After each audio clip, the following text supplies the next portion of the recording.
I'm going to begin, Paul, by asking, I mean, Dog Eat Dog marks something quite remarkable, which is your acting debut. I was just wondering, after all these years, what made you think, yeah, well, I'll have a go at that? Well, I certainly didn't want to. God knows I tried to get other people. I wanted Tarantino to do it, wanted Abel Ferrara to do it. I even talked to Rupert Everett about doing it as a transgender Cleveland gangster, and he was up for it, but then the Oscar Wilde thing got in the way. And I, Nick kept saying, well, you should just do it. And then by the time we got to that scene, which was toward the end of the schedule, we were running so low on money that I was the only one left that we could afford. So I did it. But, ironically, I had never done it before because I always felt that I would see myself, not like myself, and cut myself out of the movie. And I didn't want to take that chance because I remember on Taxi Driver, an actor got injured, and I said to Scorsese, I said, what are you going to do about that character? And he said, oh, I thought I'd play him myself.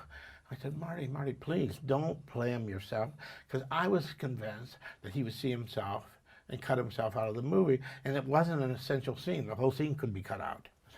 And but I was wrong, because the opposite thing happened. He saw himself, he loved himself, and made it as long as he possibly could.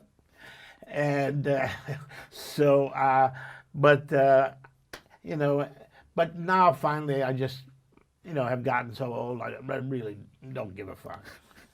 And obviously you mentioned that it was Tarantino, Abel Ferrara, and even Scorsese that you asked to play this. So why did you specifically ask directors for that particular part? Because they were cheap.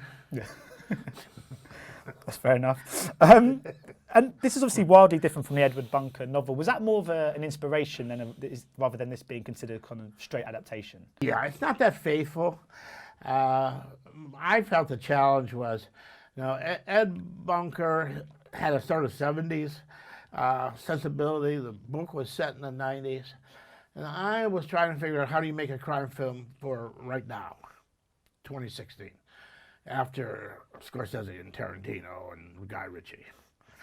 And so if I had been more faithful to Ed Bunker, it wouldn't have felt as immediate as I wanted it to feel.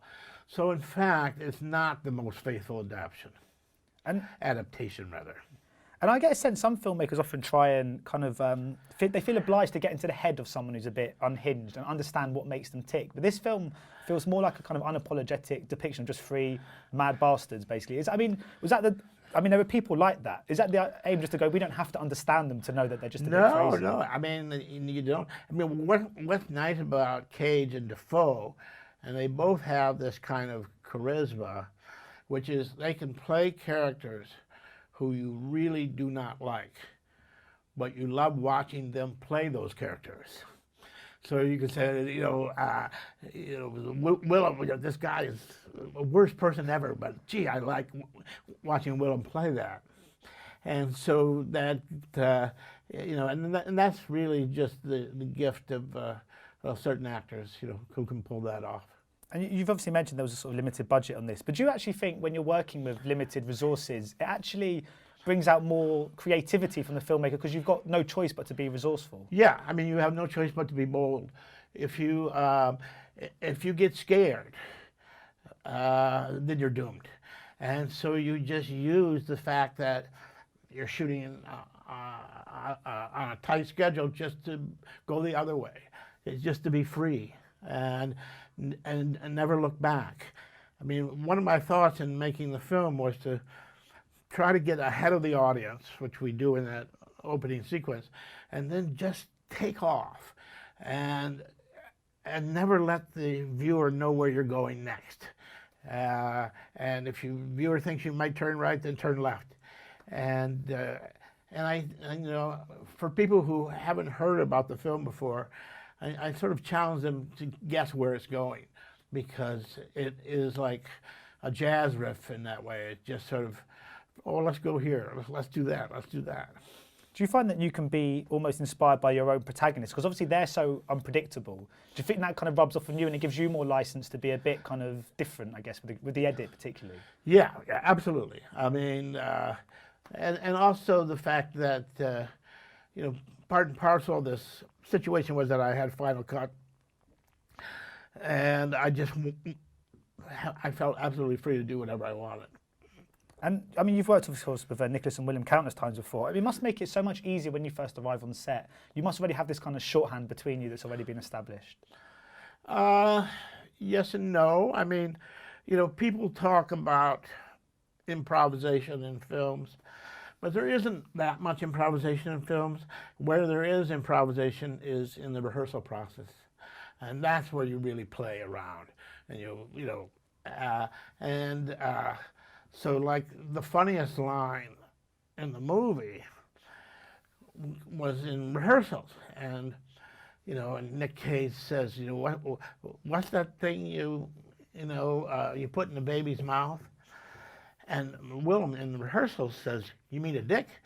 And all of a sudden Willem goes, oh, I shouldn't have said that, that's terrible. But we were all laughing and said, no, that's funny. So we left it in. Because I mean, Willem is completely nuts in this movie. Did you give him free rein to be as crazy as he liked, or was he still kind of adhering quite strictly to the screenplay? Pretty much to the screenplay, yeah. And as for Nicolas Cage, I mean, he plays unhinged like nobody else really. He almost seems he's got this vacancy where he's sometimes not. It feels like he's not even in the room. Yeah. But at the same time, he can represent normality. He must have been such a perfect casting for this particular role. Yeah, well, I mean, I originally offered Nick the psycho role, and he had just played a psycho in a movie. I think it's coming out shortly called Army of One or something. And he said, I don't want to play two psychos in a row, so I'd like to play the straight guy. So then that gave me a chance to offer Willem the role. And I just loved how creatively it was put together, particularly that opening scene with Willem, the use of colour and kind of imagery. I was just wondering what the decision was to present that scene in that particular way. Well, I mean, you have to set the tone. It's an outrageous film, and you have to let the audience know that it is outrageous. And that if they want to laugh, they should laugh. You have to give them permission to laugh. And so you can't be subtle about it. And so that's why, that opening is as what's the word for it? As off the wall as it is. Because I mean, the film is outrageous, and I absolutely love the movie. But when you make a film like this, you have to kind of appreciate it's perhaps not for everyone. Is that something you just have to kind of come to terms with when you? Oh yeah. Well, I mean, the nice thing about opening a film with a scene like that is you clear everybody out of the room who shouldn't be there. I have some friends, couples who have seen the film, at home on TV, and the wife leaves in the first scene. And First Reformed is up next for you, if IMDb's anything to go by. Yeah. Ethan Hawke and Amanda Seyfried attached. I mean, what can you tell us about that one? Well, it's about as different from Dog Eat Dog as a film can be. I just feel it's time for me now to make a quiet film, a meditative film. So I'm doing a different kind of film. We'll see how it turns out. I mean, your career in film is remarkable. It's been spanning over sort of 40 years. I mean, how do you think you've changed as a director in that time, if at all? Oh, I've gotten better. I think that I think I used to censor myself too much. I find that I censor myself less as I've gotten older, which is a good thing. And with some people, it works the other way. They get scared as they get older, but I've gotten less scared. So not giving a fuck has benefited your career. And my last question, I was watching Raging Bull the other day just by chance, and I mean, obviously it's a masterpiece, but that goes without saying. Do you ever just sit down and just think, I'm just going to stick on Raging Bull today, or American Gigolo, or Taxi Driver, or is that a bit weird? No, I don't go back. I don't see them again.